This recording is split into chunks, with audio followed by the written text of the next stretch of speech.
Hello, everybody, and welcome back to a new episode of El Koki Otaku. Today, with a special collaboration, thanks to Cat's Public Relation for setting up and giving us this opportunity. We have a very special guest, very incredible talent with voice behind deep intensity and heart to some of anime's most unforgettable character from complex and emotional journey of Legoshi in Beastars, which we are finally going to the final chapters of such great story. The great and amazing Fel in Campfire, Cooking Another World, which really captured me. I wasn't ready for that story. The mystery of Kokushibo in the Demon Slayer, which we're going to just talk a little bit because we're getting ready to go to the big theater, big screen. Yeah. And also another legacy character, Tatsu in The Way of the Househusband. With many husbands we're learning from him. So today we welcome Jonah Scott. Jonah, thank you so much. Thank you so much for having me, man. It means the world. I appreciate getting to talk to you. Yeah, I feel it today when a legend on the voice acting. Oh, that you flatter me, man. Thank you so much. I'm just a kid from Cincinnati in a lot of ways. And look at the Beastars series, which finally, like I mentioned, many years, we're finally going to wrap up this intense story, which was a different genre in the anime world. Anime industry is huge. Many different characters, isekai, slice of life, and Beastar, it is a unique anime that captured us, and many of us we were not ready. So with Legoshi, which is such a layered character, why, introspective, but emotionally intense. When you first approached him, what was the key emotional anchor you used to bring him to life? That's a really good question. Well, I would say myself, but it has a lot to do with the story as a whole is a coming of age story. It's a character driven story. It's a narrative driven story. Like it doesn't have a whole lot of spectacle. There's a lot of like very quiet moments. But because of that, Legoshi keeps to himself. He's very introspective. A lot of his lines are thoughts. They're just not spoken out loud. His lips don't move. His mouth doesn't move. He just kind of thinks. And when he does think, he's very very poetic and lyrical and well spoken, and he's honestly quite like fluent and nice to listen to. But when he speaks out loud, he's awkward. He fumbles over himself a lot. He doesn't quite the connection between his brain and his mouth is a little bit muddled a little bit sometimes. But I say myself because it could be anybody. Honestly, I kind of feel like I'm just an everyman in a lot of ways, and everybody has gone through what Legoshi's gone through in some way, right? So we've all been at some point. I would hope so, unless you're some sort of like, you just popped into existence. Everybody's been a teenager. Everyone's gone to high school or preparatory school or secondary school or whatever you want to call it. We've all gone through the hormones, the emotions, dealing with friends, and they're honestly like kind of hard topics to deal with because it's like, how do I talk about sexuality in your late teens, early 20s? How do I talk about a caste system in a way, right? And Legoshi's story, he's very layered, but the whole story itself is a very human story told through the lens of anthropomorphism. Kind of like how Zootopia deals with this thinly veiled sort of like racism or something like that, right? The speciesism. They kind of take that in Beastars and run with it and ratchet it up and give it a little bit more world building and detail and make that sort of the focus. Because Legoshi is a gray wolf. He's dealing with his instincts 90% of the time. And that instinct, I think, is kind of an allegory for hormones and becoming a teenager and dealing with these relationships between your friends and people that you're interested in romantically, or he gets in a fight with a kid at the theater, club and stuff like that. So it's like it's a very human story. It's especially somebody that grew up doing theater. Like this is very relatable in a lot of ways. So yeah, me, I guess, as an anchor for Legoshi, but it could be anybody. Legoshi could have been played by anybody. They just picked me. I was really lucky. I love that you mentioned the Zootopia because many fans call this the Zootopia for adults. So Yeah. Beastar came early the 2020. I might be wrong. Maybe Yeah, like 2019, 2020. Yeah. it was a shock because many people were not expecting to see this kind of anime. when you received the role of Legoshi, what was your first reaction? Were you expecting to be that famous, so big on the Oh industry? my goodness. No, no, no. As it's kind of like bloomed recently in the last 5 or 6 years, becoming an English-speaking voice actor with the advent of anime movies and stuff being such a big hit at the box office. Um, we've kind of oopsed into this like pseudo celebrity of it, but that wasn't my intention. I just wanted to do cool stuff with cool people. I wanted to make cool anime, and that was like the first character that I booked. I knew the story though. I'm a weeb. I get it. Like I know this manga. I knew what it was. I knew what it like the. I didn't read it like toe to tip because it wasn't done yet. But I read a couple of volumes of it and just casually, just something that it's all come across my feed. And I was like, this is really interesting. I liked in particular in the manga. I liked Paru's art style because that like you say it's a 3D CG show. People aren't expecting that kind of anime. You pick up a copy of Beastars and you thumb through it, and you're like, whoa, this is really striking. Because normally I'm seeing these anime-y characters, right? You know what it is: the big eyes, the crazy hair, the wild power moves, the dynamic angles. It kind of draws from American comics. But this was like almost like still life panels. There was some dynamism to the poses and things like that, but like you could even see Paru's art style start to develop as you read the manga, which I thought was fascinating. As somebody that is just getting into the VO industry, I'm developing my muscle as Paru was developing her art style. And I knew it was going to be a big enough deal, but I didn't know it was going to be as well received as it was. Because a lot of people have a little bit, especially on Netflix, there's a lot of 3D CG shows that they're done by studios that don't have the chops and the industry acumen that Studio Orange had. They have, I think Land of the Lustrous was them too, right? So Land of the Lustrous, they did Trigun Stargaze. They did, all the other, iterations of the 3D CG Trigun, and they have pioneered animation techniques in 3D CG that are being used. Like they adapt indie animator, techniques that are like bleeding edge. And not only that, but they care about the product and they care about the story. So seeing it and seeing it done well, really well, was a treat as an actor and somebody that does localization or English dubs, because we get that final product. They recorded a little inside baseball, but like they recorded Beastars on a soundstage with actors, like principal actors. It wasn't like a whole cast, obviously, but they had principal actors, Shakihiro Kobayashi, and the rest of the cast interacting with each other. And then they took that, they animated that, and then we got the end animation when everything was put together. But there's so much nuance in the JP performance that we were unable, like we can't do what they did because it would have cost hundreds of thousands, if not millions of dollars, right? So the challenge that we had when taking Beastars and localizing it is we get this beautiful animation from Studio Orange. We get this really subtle, nuanced micro expressions from Legoshi and everybody in the cast. So the fun part was making all of that pop, making all of that sing and really feel lived in and baked in, and make it, when you're watching it, forget you're watching a dub and make you think you're watching something that has been made in the West.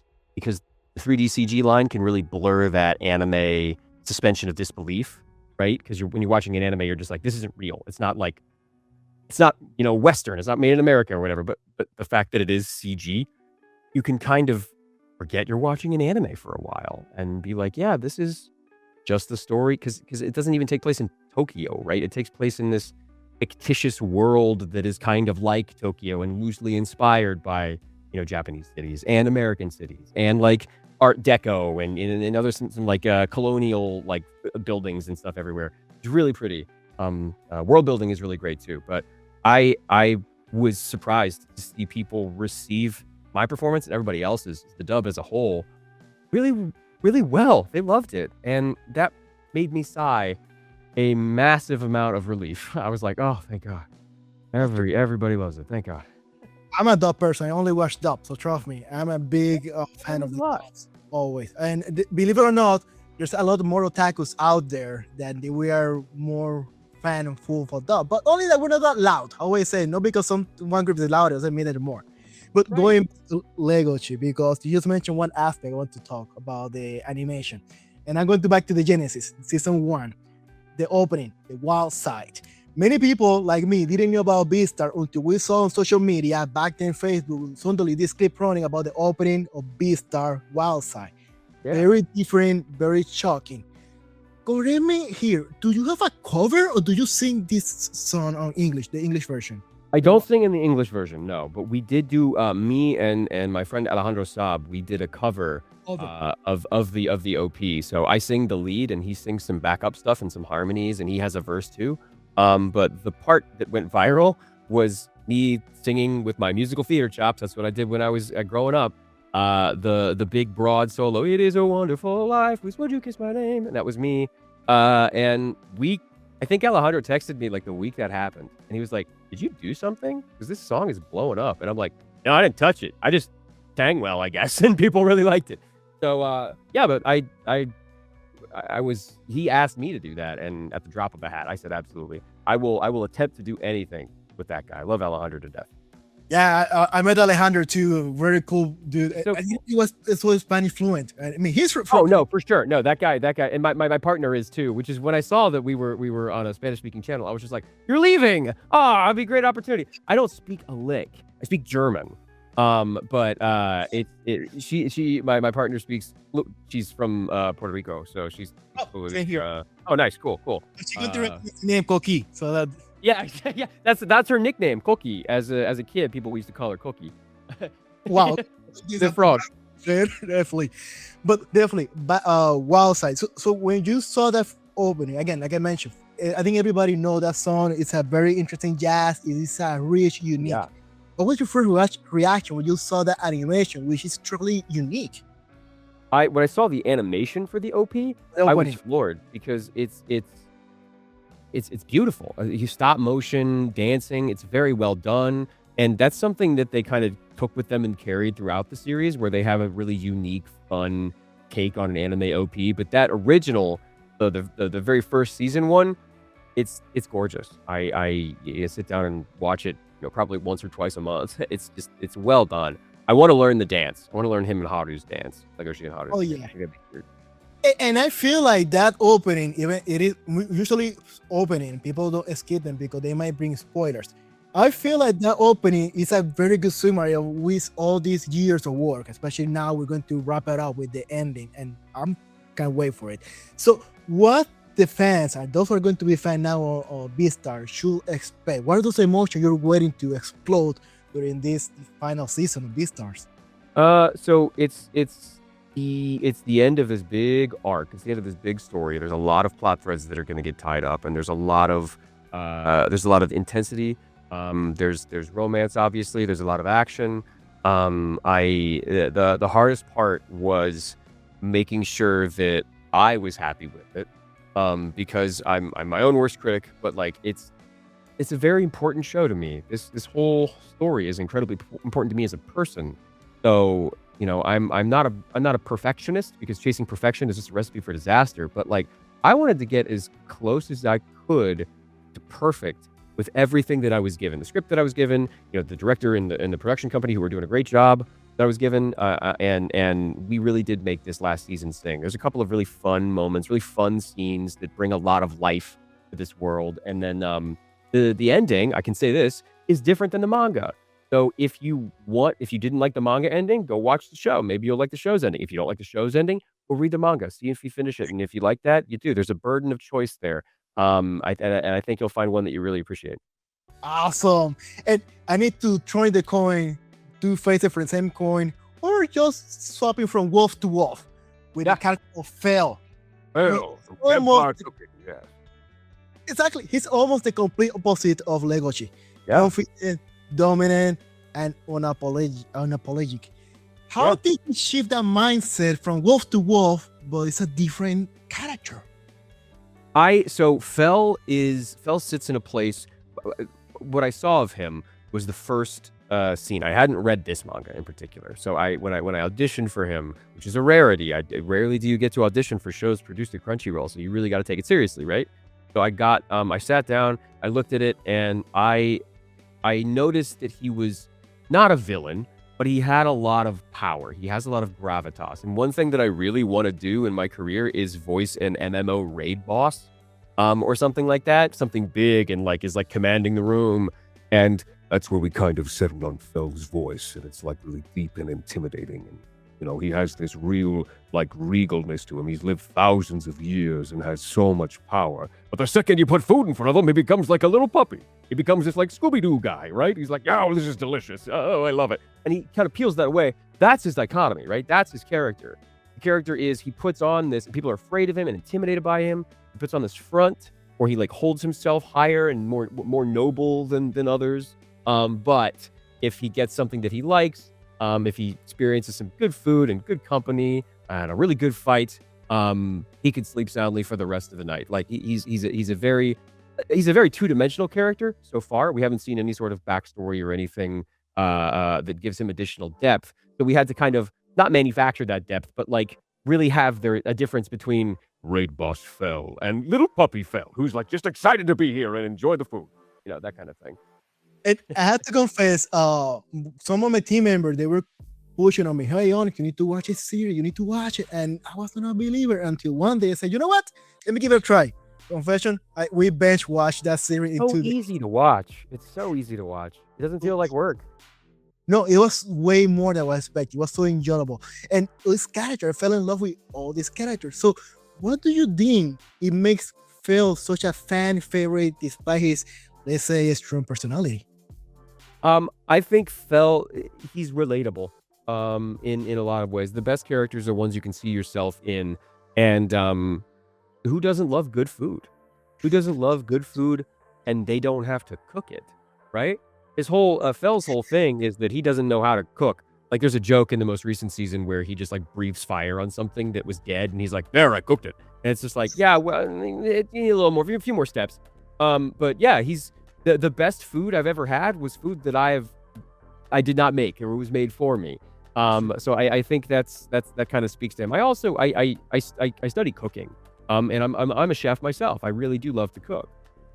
So getting to sit back and watch somebody else cook, like watch Mokuda cook and have all of these, ingredients that I've seen and know. They're all companies that are real and products that are real because he just grabs them out of the item box, right?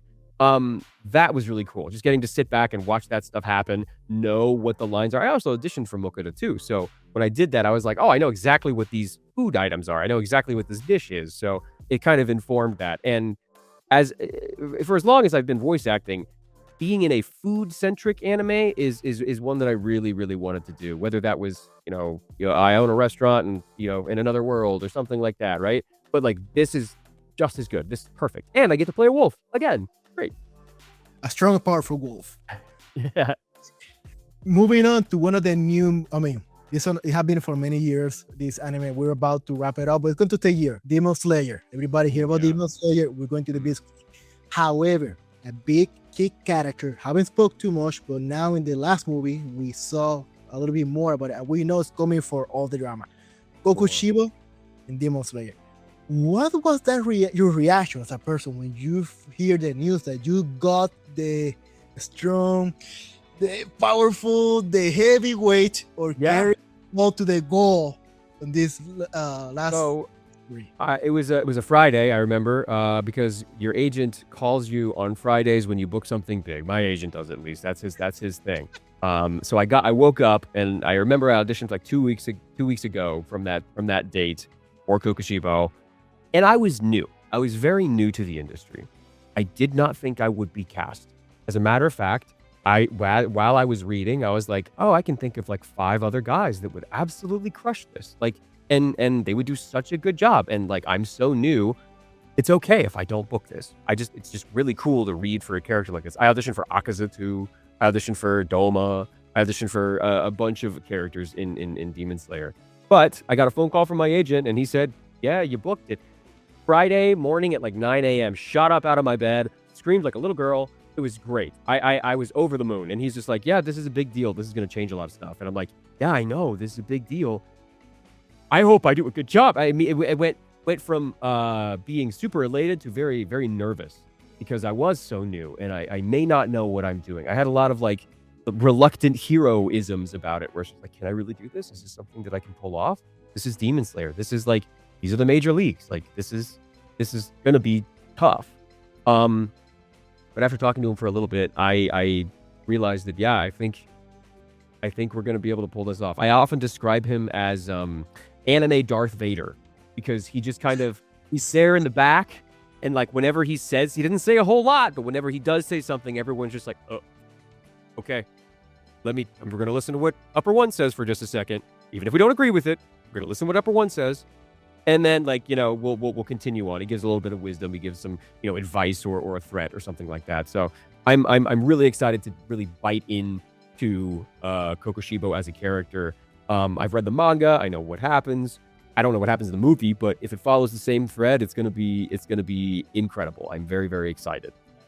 And we have to be honest here in the industry. Demon Slayer is redefining the industry, especially in the anime. Usually, anime is back in the 80s, early 90s. Oh yeah, piracy. You had to buy a cheap copy in the streets. Hopefully, it was not illegal. Yeah, maybe it was the right show. Like exactly, and it was many times was fan sub. We just had different talk and yellow captions on the bottom.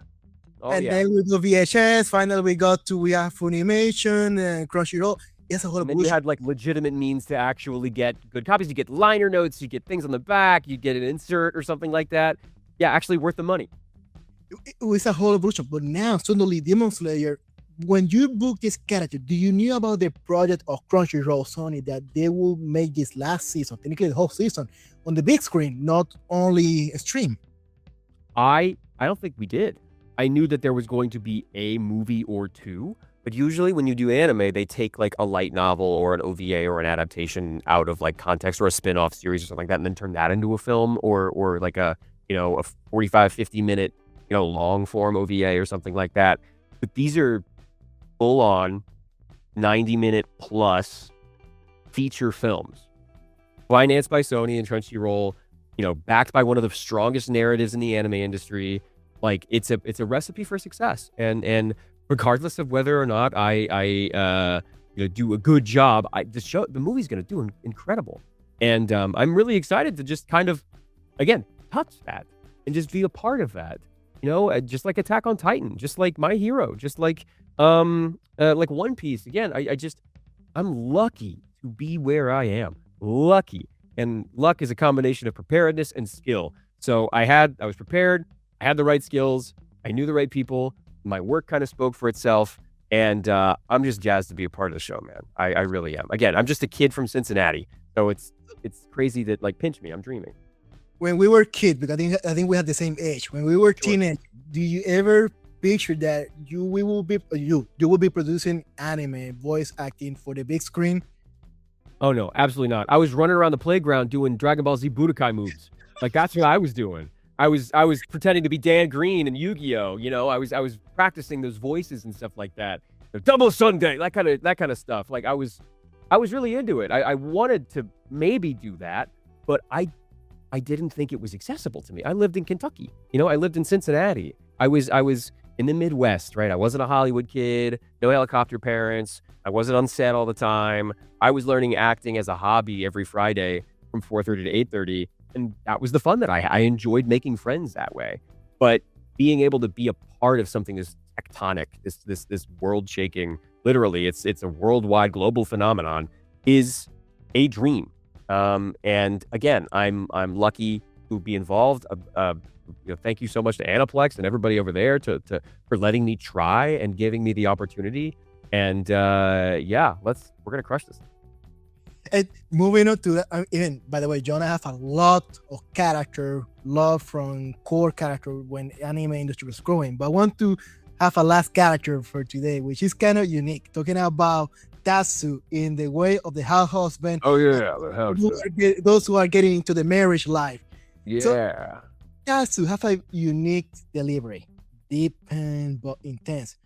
What was your biggest challenge in making that style land comedy? Yeah. So the comedy in Househusband comes from the fact Yeah, first of all, I never thought I could do comedy because I'm a melodramatic actor. I kind of overact in some ways. I ground it. I make it really real and approachable, but add a little bit of animation to it to make it sound like a little bit larger than life, right? I never thought I could do comedy, but the comedy comes from Tatsu being melodramatic. Tatsu really like grounding himself and believing everything that he's saying as though it is life and death on the streets, kabukicho, 1:30 in the morning, yakuza type stuff, right? So I just played it straight. I did.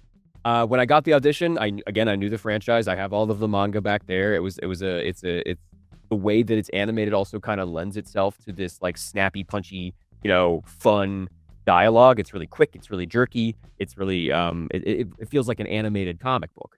Again, I played it super straight. Being a house husband ain't no joke, right? This is life or death. We're gonna do laundry with our life on the line, right? So you have to you gotta live in that and be that, and then let the production, let everybody else around you do the rest. Make it funny for you.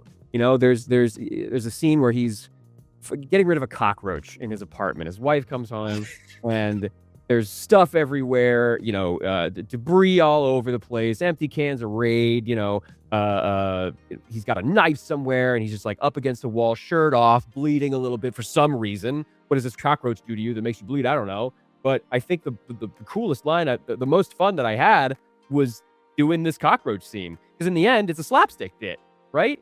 That's the punchline, is a slapstick bit, which is it's funny regardless. So I just played it straight. I kept it as serious and real and raw as possible. And then when there are comedy bits that I can play up, you can really hammer those home with the sound effects and the animation. And as long as I kept playing it as badass as humanly possible, people would really latch on to that. And then there's other areas where he just kind of keeps himself a little cool and, makes himself a little bit more realized. But that when he does go higher and he goes oh, okay, that kind of thing, that's funny. That's the comedy. There's he's I got my own bag. I don't need any of your bags. But also, can I have a points card to make sure that I'm keeping up with everything? Thank you. He's really a house husband at the heart of it all. And he has left that life behind, but it just keeps dragging him back in. You know what I mean? By the way, never underestimate a cockroach. There's always... No. Never underestimate a cockroach. When those things start flying, all bets are off. Oh, everybody run. Everybody run. Everybody run. By the way, never do a joke to your partner with plastic cockroach. That almost... No. She would... I was sleeping in the house one night. Thanks for that joke. No. I regret it yet. To wrap it up, with one otaku what if scenario question. If we had Legoshi, Fel, Kokushibo, and Tatsu in the same room, who walks out of that room as the leader, and who will start the chaos? Oh my god. I think Fel would start the chaos because he thinks he is bigger than everyone else. I think Fel would start to push his weight around, and then Kokushibo would come in and be like, hey, stop it. I'm the one in charge here. Legoshi's in the corner just hoping to get out of the whole thing alive. Tatsu is trying to be a mediator and bring a little bit of wisdom to everything and maybe make things calm down a little bit with his hostage negotiation techniques or something. But I think the person that walks out alive is probably Kokushibo. I don't even know what he can do yet. So I've seen what everybody else can do. I don't even know what Kokushibo can do yet. Well, he will make it somehow, definitely. Somehow. Yeah. Jonah, Upper Moon One always prevailed. Definitely. Jonah, thank you so much. You're a big person on social media. You even have your virtual character, right? Oh, VTuber. Yeah. Alphonse McKenzie. Yeah. So those who haven't learned about your VTuber character, how they can find you. So I stream 3-4 times a week, twitch.tv/alphaaniki. I'm a VTuber. I've been a streamer for about 10 years, but I've been a VTuber for about 3. His design is a combination of a bunch of characters that I had voiced. So he has a metal arm, he's got long hair, he's got, paler skin, but he's got a scar. he's got a lot of different like inspirations, but he was designed in a way so that when I did speak coming out of this design, it just sounds like a character that I would voice anyway, right? It just sounds natural and normal. But he's a wannabe rock star. He has a band called Midnight Howl in universe, and we actually have a 10-song original album out on Spotify right now. It's really good. We worked really hard on it. Our newest single, Shower Song, was out about 4 or 5 months ago. That's doing super well. Please go check that out. And we're doing a graphic novel about Alphonse McKenzie. We're in pre-production for that, and the first thing's already written, and we'll have a Kickstarter for the printing of it. The art's already funded, but we'll have a Kickstarter for the printing of it next year, and then by the end of next year, the whole thing should be out and ready for people to get.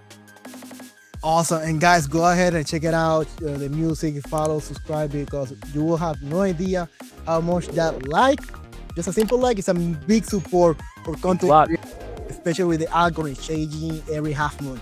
So guys, Jonah, thank you so much for everything. Thank you so much, Onyx. You take care of yourself, okay, homie? And we will see you guys in the next episode. Sayonara!